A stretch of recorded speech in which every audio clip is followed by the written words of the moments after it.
Real quick, before we get into the show, I wanted to share a new service called Getita that Ken and I have been using that has made us over $10,000 in Amazon reimbursements. The service requires no monthly subscription, and Getita collects a small percentage of the money they recover for you. It takes less than 5 minutes to set up and works on all Amazon marketplaces. Go to Getita.com, Getida, and enter promo code FTM400. That's FTM for Firing the Man 400 to get your first $400 in reimbursements commission free. How much money does Amazon owe you? Welcome everyone to the Firing the Man podcast, a show for anyone who wants to be their own boss. If you sit in a cubicle every day and know you are capable of more, then join us. This show will help you build a business and grow your passive income streams in just a few short hours per day. And now your hosts, serial entrepreneurs David Schomer and Ken Wilson. Welcome, everyone, to the Firing the Man podcast. On today's episode, we are again joined by Matthew Stafford. If you didn't catch it, Matthew was a guest on episode 192 back in the summer of 2023. It was one of our most downloaded episodes as Amazon had just rolled out some new inventory fees at that time, and third-party sellers were putting more resources into their D2C websites. Since our first recording, the belt has continued to tighten for Amazon sellers, and having a D2C website presence is no longer a good option. Rather, it is a necessity for survival in the competitive e-commerce landscape.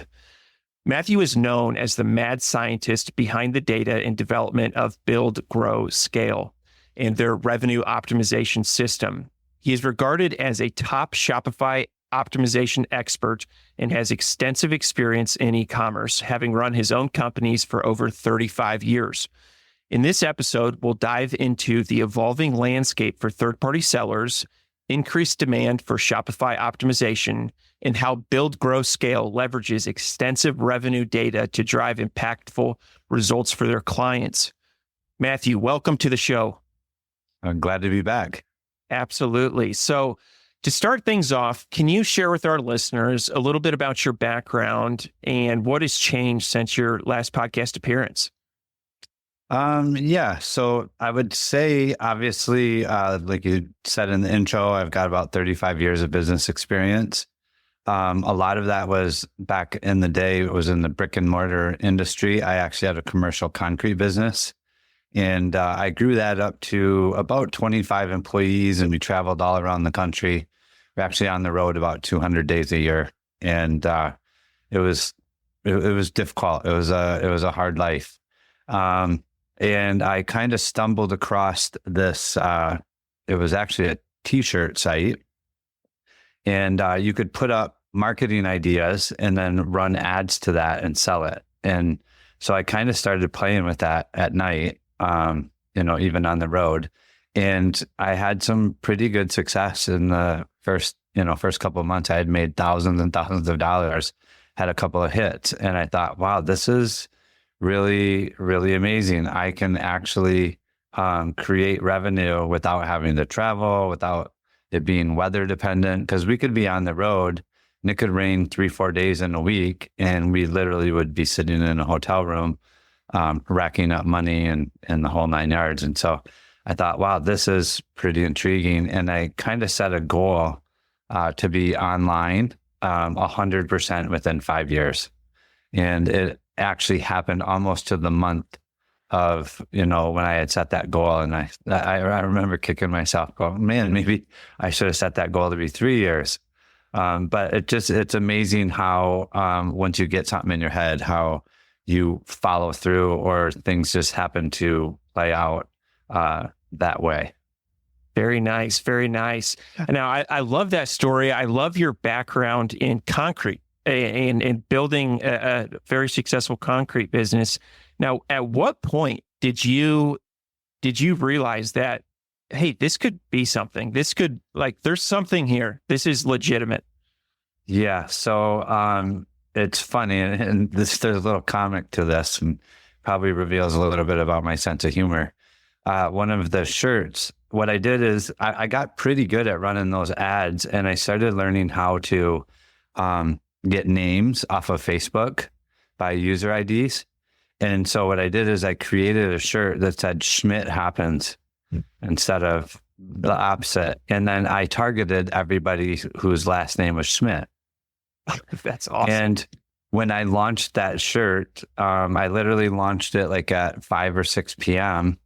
and went to dinner, probably a couple drinks, because I think it was about 10 o'clock. I logged back in and looked at it, and it had literally gone viral. I'd already done like $12,000 in sales, and I was selling it for. I was selling a $30 shirt for like $2 acquisition cost because people were sharing it and doing all this other stuff. And by the time I woke up in the morning, we had cleared a little over 20 grand in profit. And I was like, oh my God, like you can have an idea and the user base is infinite. And the silly thing was, I kept looking at the number of people that it said was my audience size. And I thought that it can't be right. There has to be more than that. And so I spent a couple hours, and this is the next day, and everybody with the name Schmidt in Maine, everybody with the name Schmidt in Vermont, everybody. And I did every single state. And I ended up having about 30 times larger audience. And so I launched it again, and we 10x'd the result. So I had made about 100 grand on that shirt in less than 48 hours, 50 hours. And I was like, okay, I can make a living online. That's awesome. That is awesome. And talk about knowing your target audience and having a very specific avatar. That's a great story. Then I actually even did like little onesies and put like, I'm a little Schmidt. So there was just like all kinds of stuff. And we played off of that, created a whole page around it. And that shirt went on to sell just an enormous amount. That's awesome. I love that story. So, well, really looking forward to getting into today's podcast. Now, one thing that most e-commerce sellers deal with as they're getting into e-commerce is they ask themselves the question, where do I sell? Do I go to Etsy? Do I go to Shopify? Do I build my own website? And so my question to you is, how has the evolving landscape of third-party sellers influenced your strategies at Build, Grow, Scale? And I would say when I refer to third-party sellers, let's talk to Amazon sellers, as that is probably the largest population of people. Yeah, for sure. In fact, a lot of people all the time, when I tell them I'm in e-commerce, that's one of the very first things they say, oh, Amazon. And I actually say, no, we don't deal with Amazon. And the reason why was when we first started BGS, my business partner had Amazon listings and he had done really well with it. But he had also got burned where they sent him a notice and said, hey, you have to tell us who your supplier is, how much you're paying, all this other stuff, because someone said that this is fraudulent. And then within 2 weeks, they had went to his supplier and gave them a contract for 2 years worth of sales, white labeled it, took it, and he lost, hundreds of thousands of dollars. It was a couple $100,000 a year product. And so we just always said, like, we're going to, if we're going to build a business around something, we're going to own the data, we're going to know the customers. And so we focused on Shopify. And just to tie in the story from where we started to where I am now, because I think it matters. I got really good at Facebook ads, and that's why I got into e-commerce. I thought a different way about sales. And I think it had to do with me being in the brick and mortar world and then coming online. And so what I realized was sales ads were very volatile. You could have great weeks and then you could have really crappy weeks. And then like when they were redoing the algorithm before the fourth quarter, Black Friday, Cyber Monday, all that, everything would drop off a cliff. And so I was super frustrated, and we had a kitchen supply site at the time. And so I started looking into the data. I saw an ad online. A guy said, hey, I'll do 6 calls with you for $1,000 and teach you Google Analytics. And there's a whole bunch of data in there that you can use to make more sales. After the very first call, I was like, oh my goodness, like this is going to be cool. And I just went headfirst, deep dive into the analytics part of it. And that made my ads work way, way better. And that's really how BGS was birthed. Before that, we were teaching funnels and sales pages and stuff like that. But when we realized that when you can use the data, start being predictable and see what people are doing and make the user experience better, our sales were just exponentially better. And we tried that with a couple of my other friends who had sold t-shirts with. In the end, in that 3-year period, we ended up selling about $15 million. I sold about $15 million of the t-shirts. And so I reached out to a couple of friends who had Shopify sites and said, hey, I think I'm onto something. I would love to work on your site. If it works, you can pay me. If it doesn't work, obviously you don't have to pay me. And we took the very first site that I worked on was Organifi. They had done 2.75 million the year before I helped them. And in 90 days, I had them on a run rate of over 9 million. They ended up doing 16 million the first 12 months that I worked with them. So almost a 7X. Ended up having about 50,000 members on continuity. I mean, it was a huge success. The second one I helped, they were doing about 300 grand a month. They thought they were really awesome. And that is an awesome number. I'm not knocking it. But within 6 months, we had them at 2.7 million a month. Wow. And I was like, okay, lightning didn't just strike me and I got lucky. This actually works. And that's really what spawned us going into that. And honestly, I haven't run Facebook ads now in 8-9 years. I don't even have a clue how to do it because I said, I'm going to figure out the data. Everybody else is teaching Facebook ads. And you got to do all this other stuff, but the site doesn't work. And I was like, when I started looking at my own site, I said, traffic's not really the problem. Everybody thinks they need more traffic, but the average e-commerce website converts around 2%. And so I'm like, okay, 100 people came, 98 people left. They want to get 100 more people for 2 more sales. I'm thinking, why don't I get 2 more of those 98 that left and I'll double my business on the same ad spend? And that was kind of what started the foray into data and using data to actually run the business. I love that perspective and the thought about running traffic not being the problem. I think that's something, I've got that wrong where it seems like you kind of get hooked on trying to get those 2 out of 100 sales. And so when you look at a site and you're trying to get it from, say, two conversions to 4 conversions, what would be some types of optimizations that you would look to make that jump? Yeah, so I'm gonna I'll share several as we go through this, but I want to tie it back to your Amazon sellers because Amazon, their conversion rate is much higher. Like people literally go there to buy. And so I think it's somewhere in the 70% range. It's extremely high. And so I always thought okay, let's look at their site, see what they're doing that works, and then try those things over here and see what we can garner from it. And not everything worked at all. There was a few things did. One, reviews. Reviews are huge. Doesn't matter if it's on Amazon or if it's on your website. And they had released a study saying that once your product gets to 200 reviews, it can literally cut your conversion in half. So if it took 10 visitors to get a sale with 200 reviews, now all of a sudden it's only going to take 5. And so a much better conversion rate.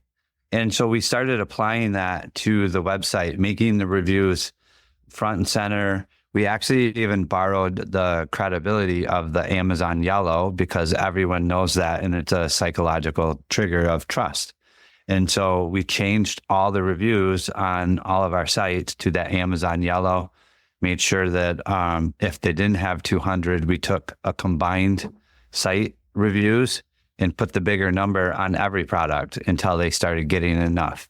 And we saw huge advances from that. Another one was, and this is a damaging omission, we used to think that if you didn't have very many products, you didn't need search because they're going to be able to see what you have. You need to have like 8, 10 products or more. Otherwise, search isn't a big deal. What we found out is search is a really big deal because people don't just type in what product they're looking for. They actually type in their problem. And so when we started tracking that, we started seeing what people were typing in and what products got typed in the most.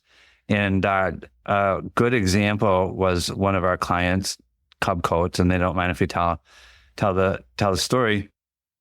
Their top 2 search terms were for products that they didn't have. It was a unicorn and then unicorn spelled wrong.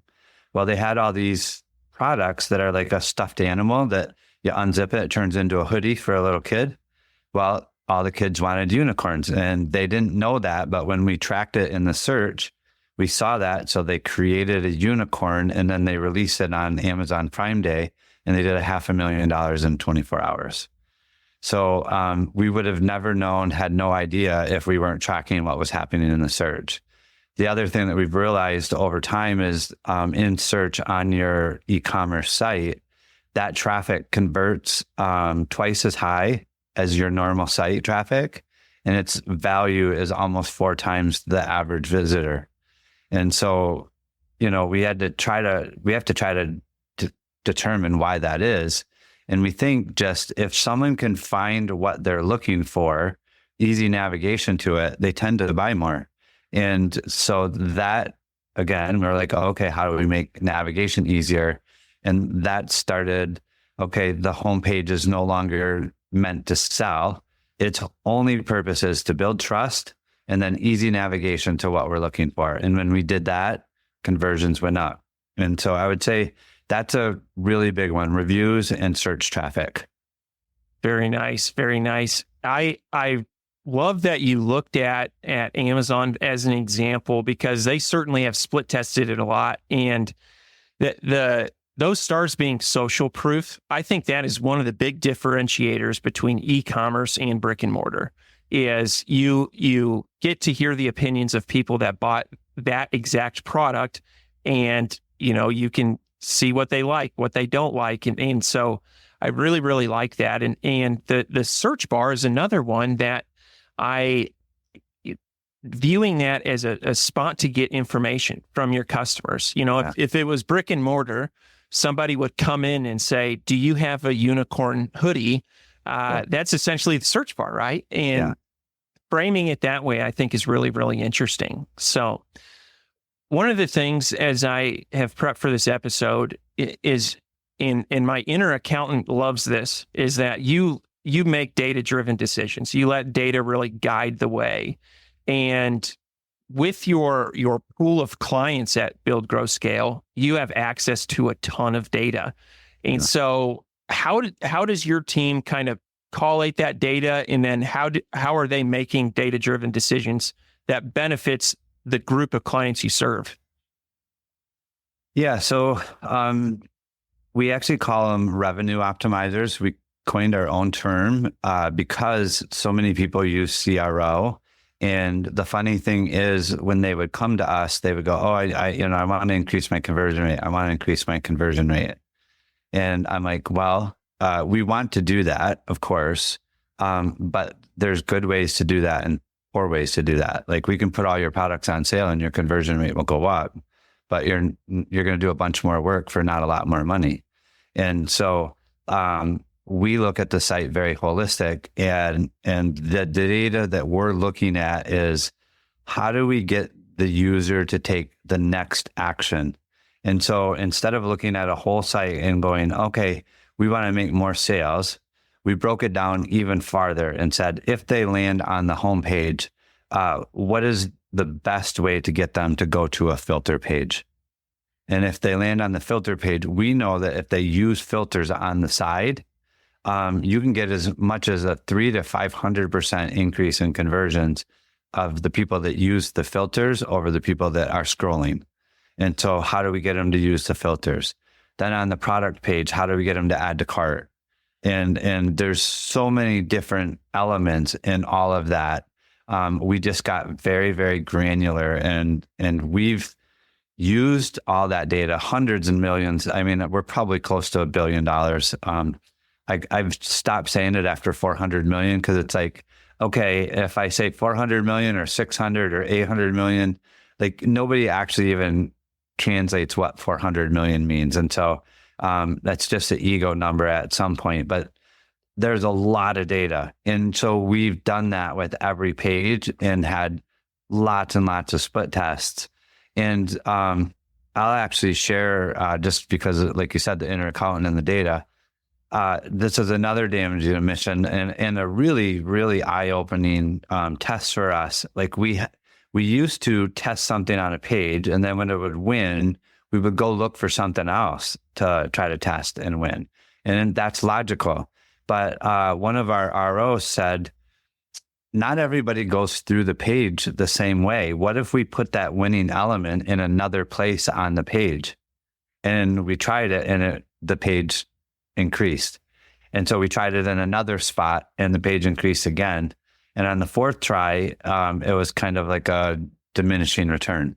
But we literally increased almost 50% more by adding that winning element in other places on the page, because not everybody goes through the exact same way.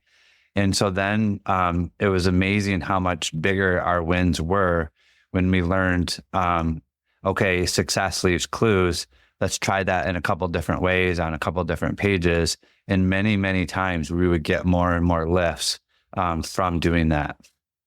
Very nice. Very nice. I love the data-driven decisions. And for listeners of the show, is probably familiar with me talking about, I try to leave my opinion out. If I can let data drive the decision, that will lead to the best outcome. And so I really, really, really like that. We do too, because we do this, well, now it's been almost 10 years, and this is all that we do, is just use data to make these decisions. And I'll tell you, probably 50% of the tests that we run don't win. And that's using data and making our best guesses. So I don't even understand like what the odds would be for someone to actually get wins. And I realize that's probably why most site owners have never actually tested anything. They just go, oh, this site's doing that, I'm going to do that too. And we tried that in the beginning. And what we realized is a lot of these really big sites, they own the traffic. And so their traffic actually interacts with their page different than someone who's buying cold traffic or interruption marketing, getting people to come to that. And that matters. The context and the frame of mind that they come to your site with is different. So the people that, going back to, weave this back to one of your original questions, with the Amazon sellers, a lot of them come to us and they try to mimic a lot of what was on Amazon. Well, we've already done that. We know what works, what doesn't work, and we can help your Shopify site do really well. And then you can actually even do fulfillment through that, where you get a lot of the data. So the people who have come to us and optimized their Shopify site or built their Shopify site to be another channel has worked really well. Very good. Very good. That makes a lot of sense. So next question I'd like to talk about is a trend going on, and that is with mobile. There's a lot of people, I don't know what the stat is, maybe you do, but the trend of people shopping on their phones instead of desktop has significantly increased over the next couple of years, or over the last couple of years. Yeah. What are some ways that entrepreneurs, as they're looking at their site, what are some things they should be thinking about to ensure that they are optimized for mobile? Yeah, I would say the very first thing that they should focus on is mobile, 100%. 5-6 years ago, when we first started, desktop was higher and mobile was kind of catching up. Now mobile is like 87 to 90% of your traffic and desktop's 10. Depending on the product, there is ones that require more education and more real estate to sell. Because we have some clients that have $3,000-$4,000 products. And so most people aren't spending that much money on a phone. They might discover it on the phone and then we retarget them back to desktop. So there's actually a little nugget right there that people can use. If they find you on the phone, run a retargeting ad that takes people back to your desktop version of your site. That ad will be very profitable. We've never not seen it be very profitable because your desktop experience will convert about twice as high as your mobile experience, even when they're both highly optimized. We've never been able, in fact, we use that kind of as a rule of thumb to see if something's broke on one or the other. And we consider a tablet the same as desktop because you have more real estate. So you have mobile and then you have desktop and tablet. And the desktop and tablet should always convert twice as high as mobile. No, that's really interesting. And so, what you're saying is people are doing a lot of researching on their phone, but when it's time to get the wallet out, when it's time to spend the money, they are, and the higher the ticket item, the more likely this is they're going to desktop or tablet. Yeah. Yep. 100%. Very, very interesting. That's something that I have not heard in over 250 podcasts, but it makes complete sense. And I'm thinking of some of the big purchases that I've made. And it starts on social media, maybe a YouTube video on the phone. But when it's purchase time, I do go to desktop. So that anecdotally also makes sense. Yeah. Yeah. And you have a lot more real estate there to make your pitch to the client. I always tell everybody, your website, whether it's on mobile or desktop, that's your conversation with your client. And so wherever you can be the most conversational, or whoever in your market is the most conversational, has the best conversation, they're going to make the most sales and dominate the market. And that's why I think people that run media are our best referral partners. When the site works better, their ads work better, the people buy more, they can scale. And hence the name: build, grow, and scale. I want to recap what you just said. So your number one referral source is people that are buying, media buyers. Yeah, yeah. That's interesting because when you guys run your revenue optimization, they shine. Yeah. See, that's neat. That's really neat.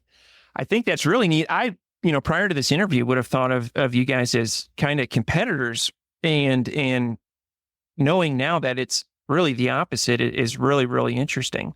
Yeah, we don't run media. Obviously, because we've optimized sites, people go, oh, well, can you do this? And can you do that? And in the beginning, we did it. And what we realized was e-commerce was growing at such a pace that it really required specialists in each area.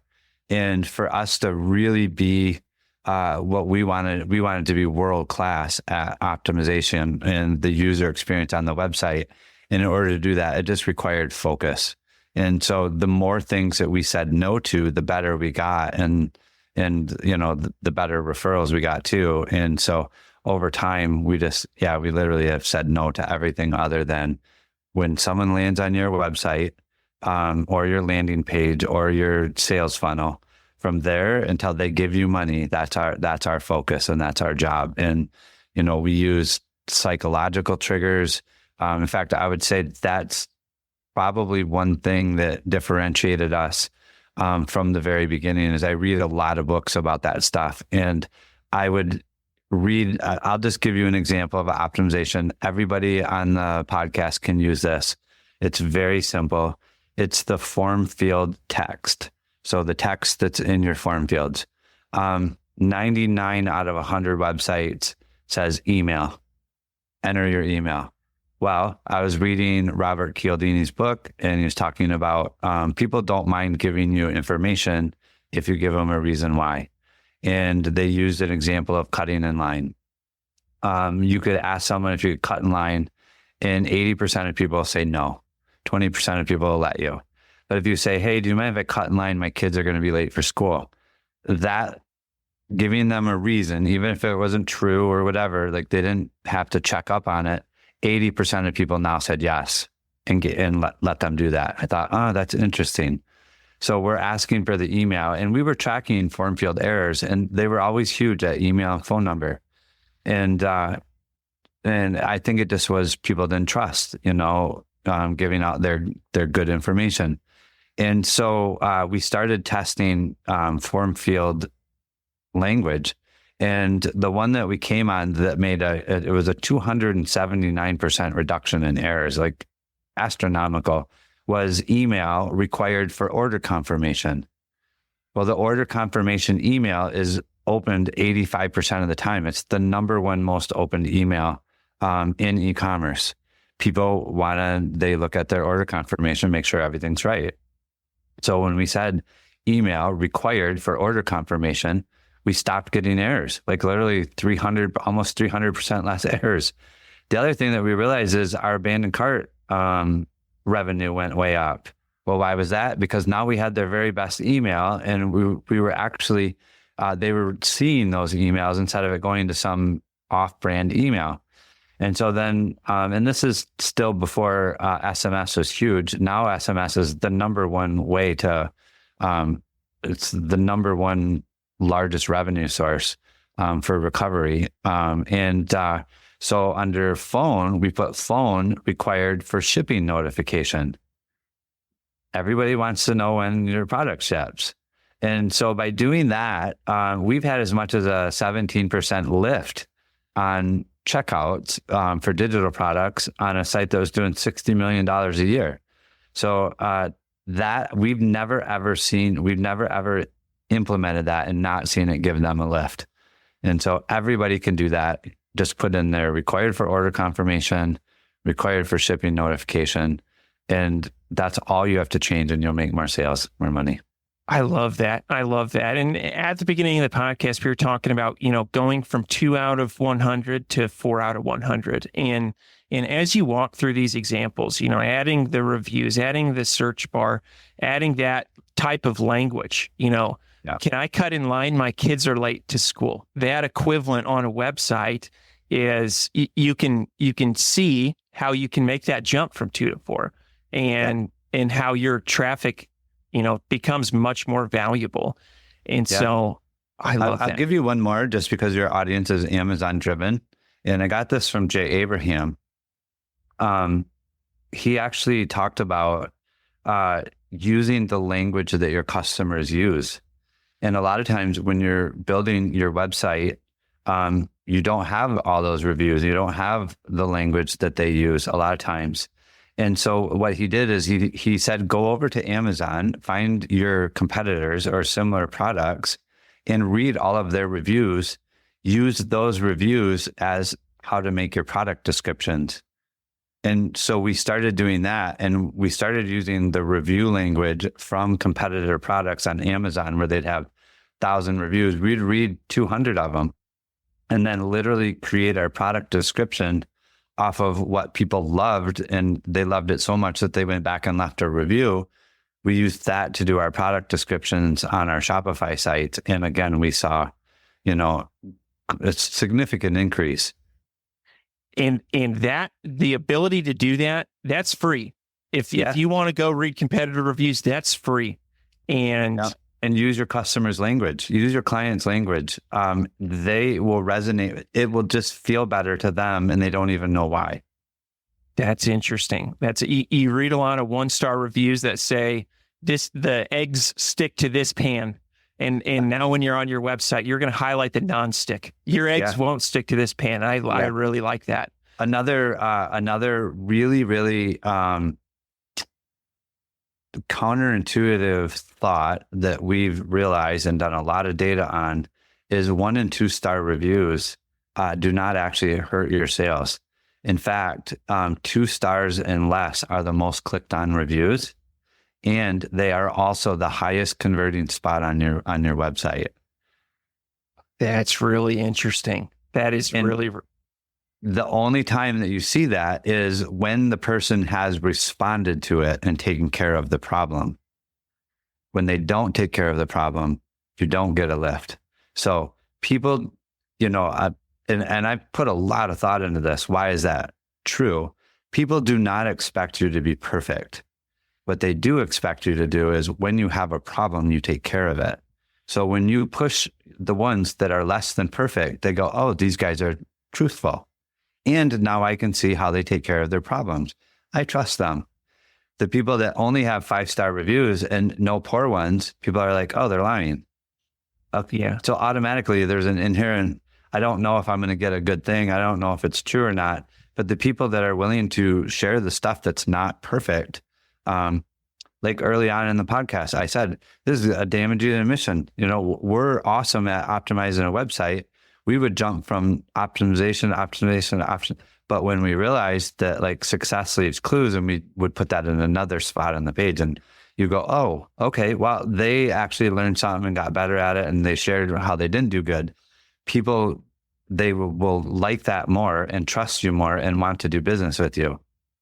That's really, really interesting. And I can think of some shopping experiences I've had where I've went in and it has been all 5-star, and I've wondered, this seems there's something fishy here.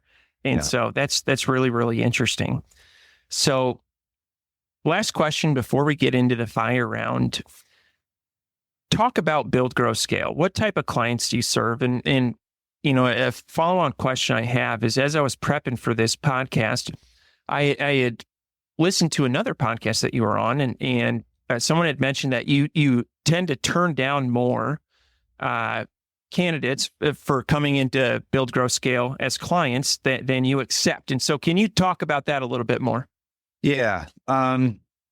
I would say, so we have a couple of different ways that you can do business with us. One, we have all kinds of free information on a YouTube channel, on our blog, et cetera. And the point of that is, hey, we'll provide value.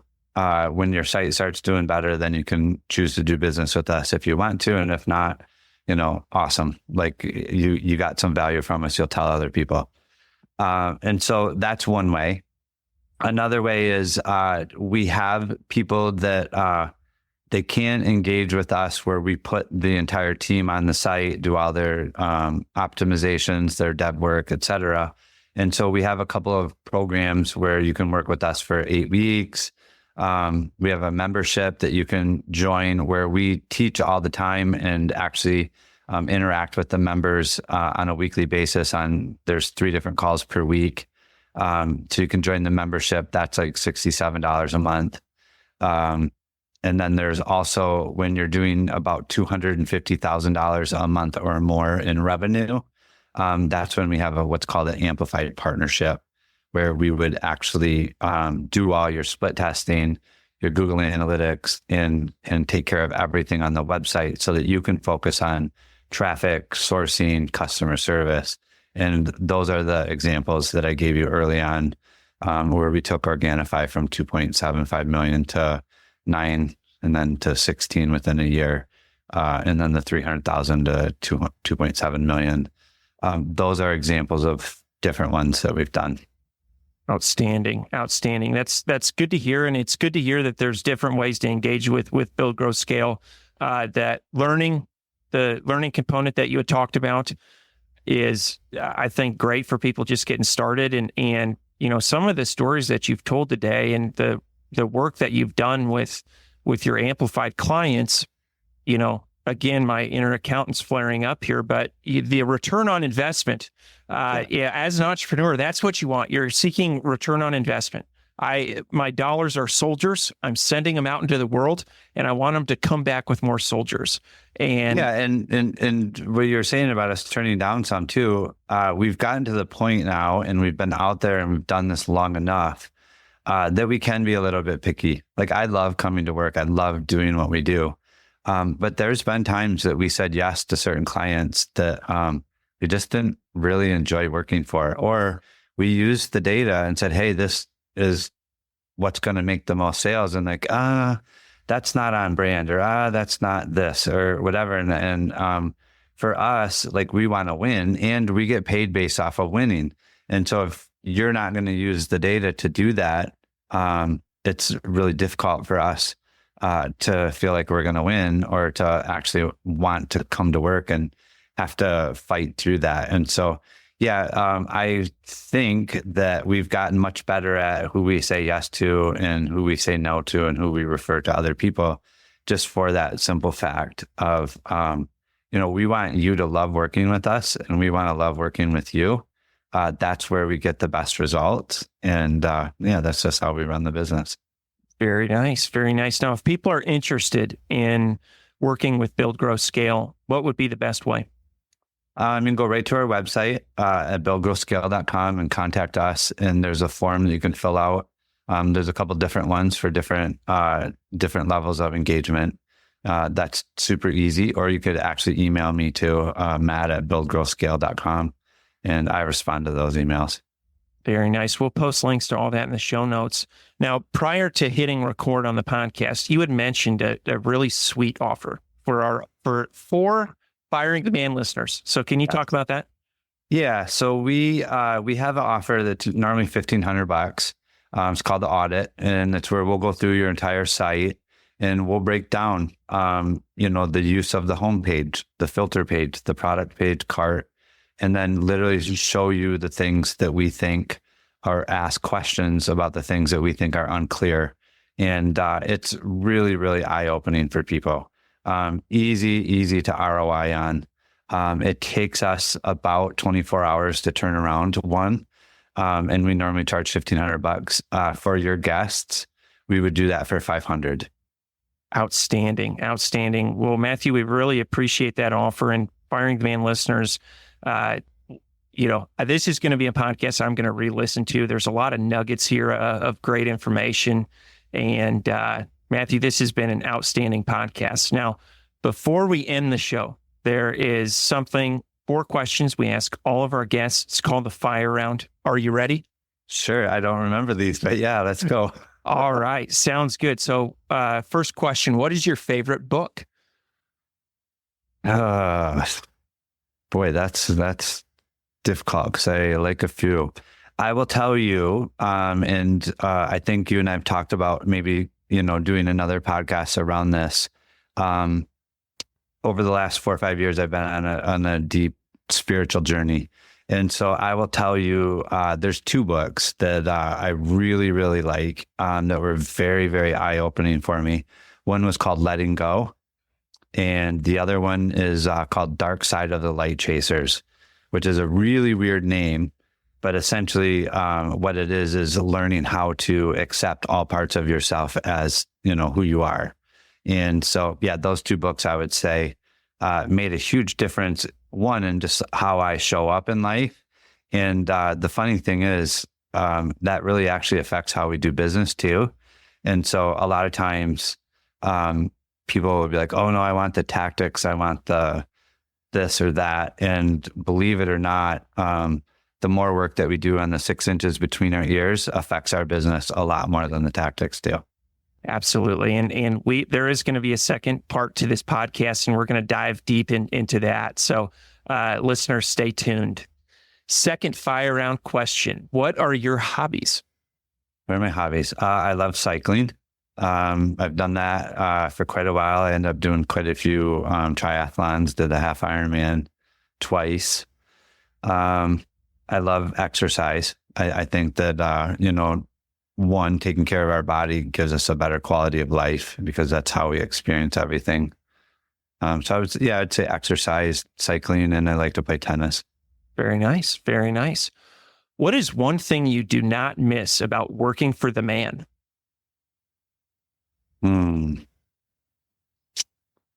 Well, the very last time that I worked for someone, I asked for vacation time, and I was the number one salesman, and they said no. And I thought, oh, okay.